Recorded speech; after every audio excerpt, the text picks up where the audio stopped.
Welcome to Global Pulse, the channel that brings you the biggest stories moving the world in real time. It's January 29th, 2026, and today the Trump administration is dominating headlines on multiple fronts. Escalating threats against Iran, Secretary of State Marco Rubio's high-stakes Senate testimony defending the Venezuela operation, fresh developments in the Greenland negotiations, the rollout of the Trump Accounts initiative, and symbolic White House changes that are raising eyebrows. From military posturing in the Middle East to diplomatic maneuvering in Latin America, this is a pivotal week in Trump's second term. If you want the full picture, context, analysis, reactions, and what it all means, stay with us. We're breaking it all down step by step. Let's start with Iran. President Trump has issued his strongest warning yet, announcing that a U.S. naval armada is heading toward Iranian waters and threatening possible military action if Tehran does not negotiate a new nuclear deal. Speaking to reporters, Trump said, "They know what's coming if they don't come to the table." This comes as U.S. forces prepare for a multi-day air exercise in the Middle East, signaling heightened readiness. Iran's state-affiliated Tasnim news agency responded that mediation efforts between Tehran and Washington are ongoing, suggesting back-channel talks may still be alive. The rhetoric marks a sharp escalation from the cautious tone of recent weeks and raises the specter of direct U.S.-Iran confrontation, something Trump has long promised to avoid but now appears willing to risk if diplomacy fails. Meanwhile, Secretary of State Marco Rubio took the stand before the Senate Foreign Relations Committee today in his first public congressional testimony since the U.S. military operation that captured and removed Venezuelan President Nicolás Maduro. Rubio defended the action as a necessary law enforcement strike against a narco-terrorist regime, emphasizing that the U.S. is now moving quickly to establish a diplomatic presence in Caracas. He revealed that veteran diplomat Laura Dogu will lead the Venezuela Affairs Unit, initially from Bogota, but soon relocating to the capital. We'll have real-time information and direct interaction with interim authorities, civil society, and the opposition, Rubio said.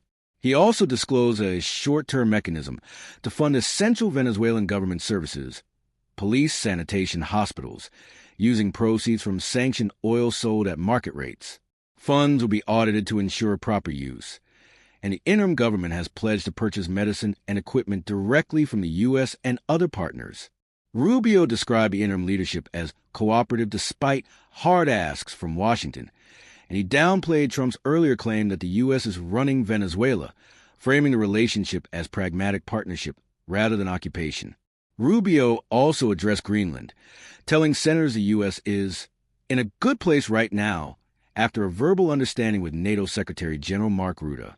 Technical level talks are underway to update the 1951 Defense of Greenland Agreement, guaranteeing total U.S. defense access with no time limit, barring Russian and Chinese investments, and enhancing NATO's role.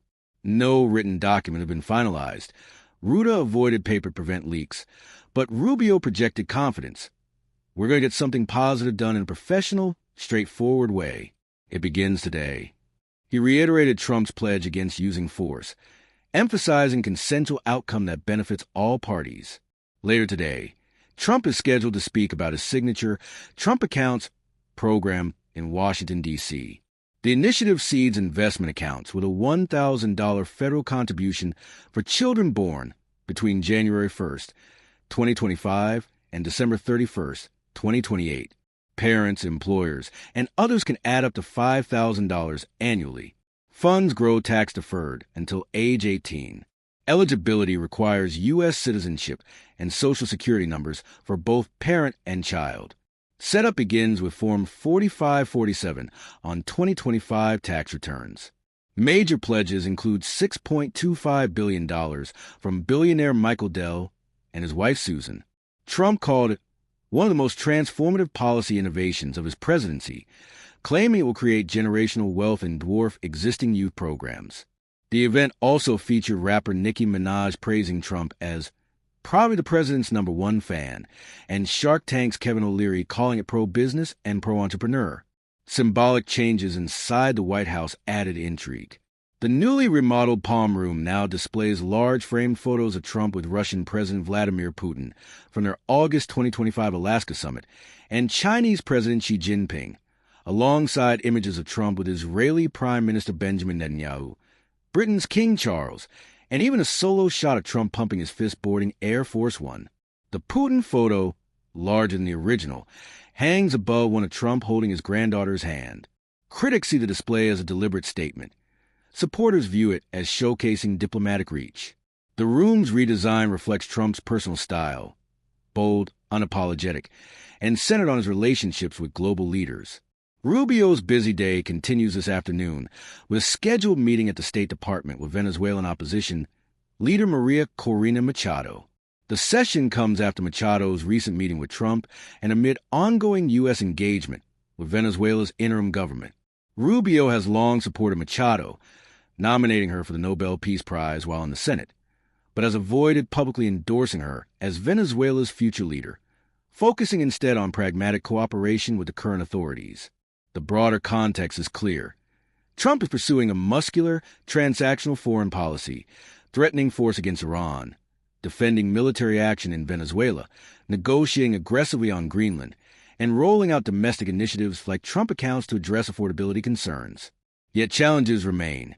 Iran's response is cautious but firm. Greenland talks are verbal only.